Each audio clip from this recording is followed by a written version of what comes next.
The idea behind it was we had a human and an angel, and that was the original idea. And then what you did is you took it to another level by saying, well, what if?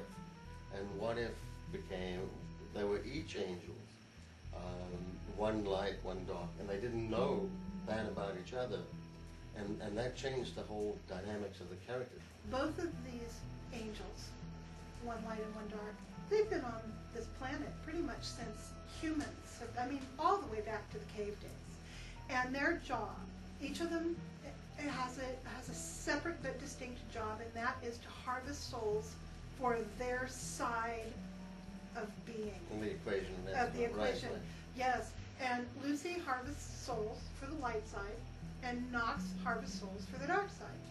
And in this world, there are, and became more and more as a greater population, more and more of these beings that seamlessly live in our world and influence our behavior in such a way that we'll either choose the path that takes us to light or choose the path that takes us to dark. So what happens with Luci is after the Industrial Revolution, and she comes to the United States to do her job, she gets involved with the film industry when it's very young, and she falls in love with the new world. The glamour that... The glamour and the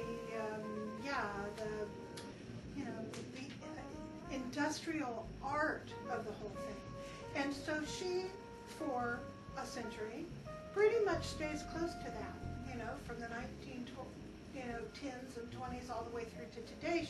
She's as far as making Los Angeles her home and that sort of thing. And so she's always around it. In fact, when our story opens, she is hosting a reality TV show about the paranormal.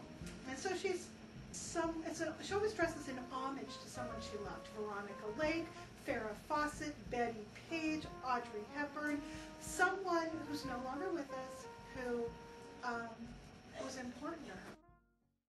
The twist occurs in two ways. One, where there's a realization that there's a bigger purpose, and now they're part of a bigger panorama that they're playing into. And then the other thing is on the interpersonal side, that there's something that develops between them. It's kind of like a little spark of a love affair, human emotions that suddenly come in. We know this is fiction. Right. We know it came out of our little heads, but we both feel that somehow there's something to be said here. Maybe not profound, maybe not even original, but in a funny way, that even has yet to be revealed to you and I. I mean, it's like this project, to almost the exclusion of all else in our lives, has taken over. And it's you and I, we can't not do it.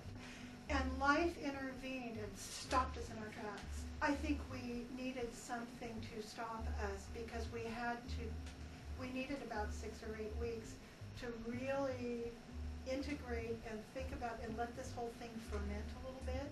And it's kind of funny, when it was done fermenting and we were ready to do this, try to get you guys to give us some money to finish this thing. When we got to that point, we both knew it. It's like you picked up the phone. I called you. You said I was about ready to pick up the phone. It's go time, and we just knew it. So that's really been interesting. Because in a way, their journey. I mean, we're on a journey, you and I together as writing partners, and also individually in our own lives. And our characters are all doing the same thing. I mean, they're on this journey